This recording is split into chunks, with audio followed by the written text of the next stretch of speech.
All right, so let's transport ourselves to this little room. It's in post-colonial India. You can feel the heat, right? It's like the air is thick, almost heavy, with the smell of sandalwood and that whirring fan struggling to move the air. Uh-huh. And in walks Chacko. Just got back from a trip abroad, still in his like airport suit, looking a little out of place. He's here to see Comrade Pillai, the local, well, he's the Marxist party leader. And you can already see, just from this setup, there's this contrast, this clash almost. Yeah, it's striking, isn't it? Like two different worlds colliding. Right. You have Chacko kind of representing this, well, certain level of wealth and privilege. Mm. Then you have Comrade Pillai. His world is, well, let's just say it's a lot more humble. Exactly. And, it's not just about how they look, right? It's a glimpse into what post-colonial India was like. All those social dynamics, the class tensions, the caste system, it's all bubbling under the surface.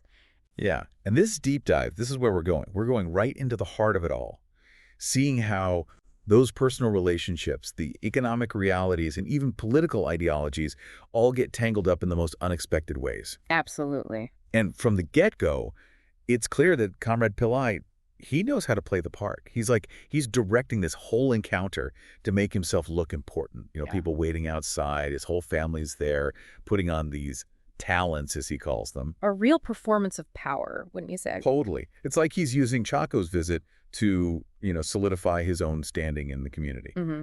Wants to be seen as the guy, the one with the connections, the one who can get things done. Makes you wonder how all that fits with, his Marxist beliefs. Oh, for sure. Yeah. And here's another thing. He insists on talking to Chacko in English, which, they both speak Malayalam. Oh, right, right. So why do you think he does that? Well, it's subtle, but it's definitely a choice, Yeah. English, it was the language of the colonizers, right? So in a way, he's elevating himself, maybe trying to, I don't know, remind Chacko of their different backgrounds. Almost like claiming power through language. Yeah, could be. Okay, so back to the family talents. His niece, Latha, she starts reciting this poem, Lochinvar. Yeah. It's by Sir Walter Scott. But the way she's doing it, it's intense, almost robotic. Like she's, I don't know, struggling with the English words. Yeah, and then there's his mother, right? Tiny little woman just constantly grunting in the background. Oh, yeah. You almost forget she's there. It's kind of funny, in a way. Yeah. But it also tells you something, doesn't it? For sure. Yeah. And Chacko, poor guy, must be thinking, what have I gotten myself into? Right. Then, out of nowhere, in bursts young Lenin, Comrade Pillai's son. He's like 6 years old. And he starts shouting out Mark Antony's speech from Julius Caesar. No way. Yeah, the whole thing, memorized. But he doesn't even understand English. Wow. It's bizarre, right? It really is. But it also makes you think, these kids performing these classic Western works, like, they're reaching for something, aren't they? Definitely. It's like maybe this is their way out, their ticket to a better life. Education, achievement. Mm. So amidst all this, Chacko finally gets to why he's there. He needs Comrade Pillai's help with something kind of mundane, actually. Printing labels for his new product, synthetic cooking vinegar. Oh, okay. And he's got this crumpled sketch of the label. It's got a Kathakateli dancer, the slogan, Emperors of the Realm of Taste, and like super specific instructions on the colors for everything. Wow. Detailed.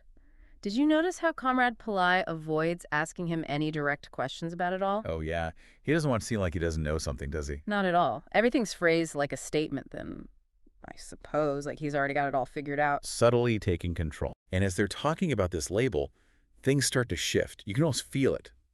Comrade Pillai, he sees an opportunity. He's going to leverage everything, his position, his knowledge of the community, even maybe some of the, well, the prejudices that exist. So get one over on Chacko. Yeah, and this is where things take a bit of a darker turn, because out of the blue, Comrade Pillai switches to Malayalam.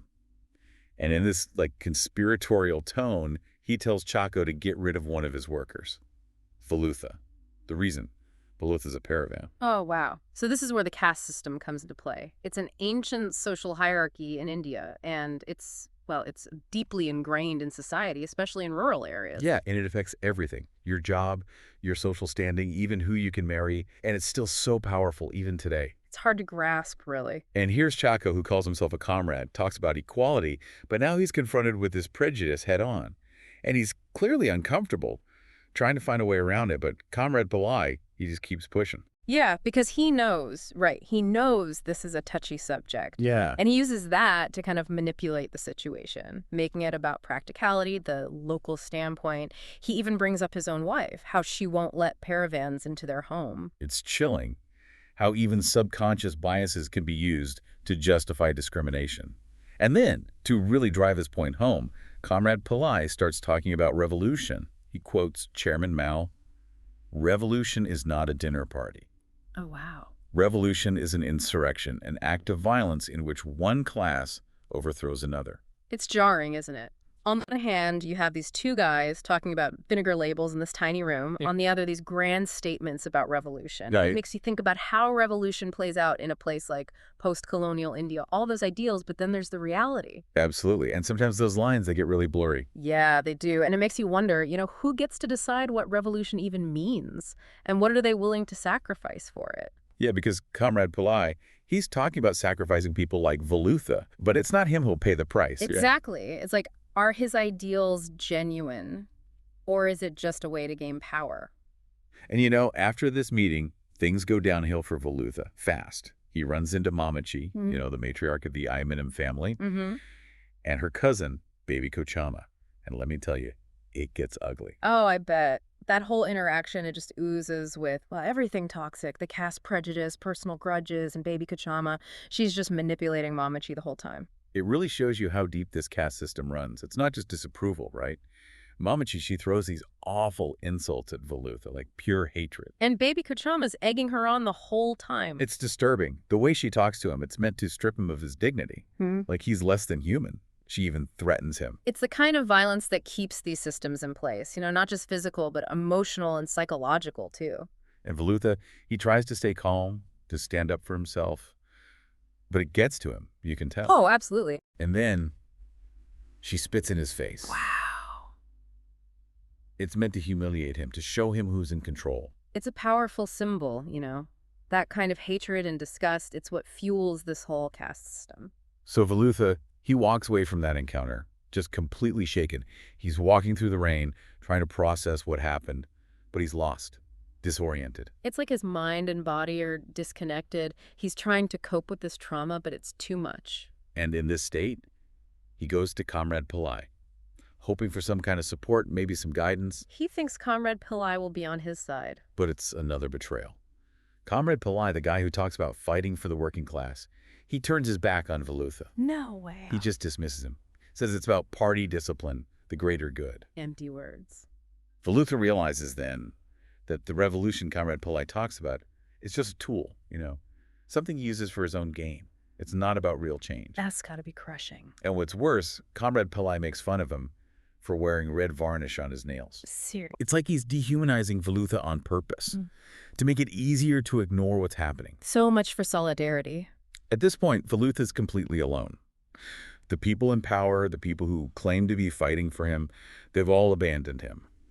So what does he do? I'm almost afraid to ask. He walks, just keeps walking through the rain, exhausted, numb. He's drawn towards the river like something's pulling him there. It's almost like a surrender, isn't it? Yeah, it feels that way.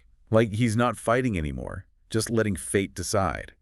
And it kind of foreshadows what's going to happen next. Which is? Well, things get even darker. We're not going to go into all the details here, but the source material suggests that Baby Kochama, she's not done yet. Oh, no. Driven by who knows what, she makes up these accusations against Velutha, tells them to the police. It makes you wonder what she's trying to achieve. Maybe it's that deep-seated prejudice, the caste system, but there's also this personal vendetta against Velutha, I think. She sees him as a threat. Yeah, like he's disrupting everything. Yeah. And she knows how to use the system to her advantage. And it works, tragically. The police, they're already biased against anyone from a lower caste. They believe her without question. It's that guilty until proven innocent mentality, especially when you're already considered less than. And Comrade Pillai, he could have spoken up, right? He could have challenged those lies, but he chooses to stay silent. He protects himself instead. And it's almost ironic. He gets what he wanted, in a way. Paradise Pickles shuts down. Velutha's out of the picture. But it's a hollow victory. Built on a foundation of lies and manipulation. Exactly. It's the cycle of power, isn't it? He becomes part of the very system he claims to hate. It's a story that's still relevant today, marginalized communities being targeted, their voices ignored. It's a reminder that we have to keep fighting these biases, holding people accountable. We can't stay silent. Absolutely. This deep dive, it's shown us the dark underbelly of post-colonial India, the ambitions, the ideologies, the legacy of the caste system. It's a story of power, betrayal, and ultimately a tragic loss of innocence. And it reminds us that even small choices, they can have huge consequences. We have to be aware of that. And we have to keep striving for a better world, a more just world for everyone. It's heartbreaking. And like you said, it foreshadows what's coming. The source material, it hints that baby Kachama, I mean, she's not done. She's really going to take it that far. Yeah, like driven by, I don't know, some kind of deep-seated need, she goes to the police. With those accusations. Makes up this whole story about Velutha. Mm-hmm. I mean, what is she even trying to achieve here? Well, it's hard to say for sure, but I think it's got to be more than just the caste thing, right? There's something personal there. A vendetta, almost. Yeah, maybe. Like, she sees Velutha as this threat, this disruption to her world, and she knows how to play the system. And it works, which is the really tragic part. The police, they already have these preconceived notions about anyone from a lower caste. They just take her word for it. It's like guilty until proven innocent, and that's especially true if you're already seen as less than. In Comrade Pillai, he could have said something, right? He could have challenged those lies. But he doesn't. Nope. Stays silent, protects his own interests. And it's kind of, well, it's twisted. He gets what he wanted, in a way. Paradise Pickle shuts down, Velutha's out of the picture. But it's a hollow victory. Yeah, because it's built on lies And manipulation. Exactly. It becomes part of the problem, the very system he claims to be fighting. It's like this cycle you can't escape. And you see that even today, right? Yeah. Marginalized communities, their voices, they're silenced, their experiences ignored.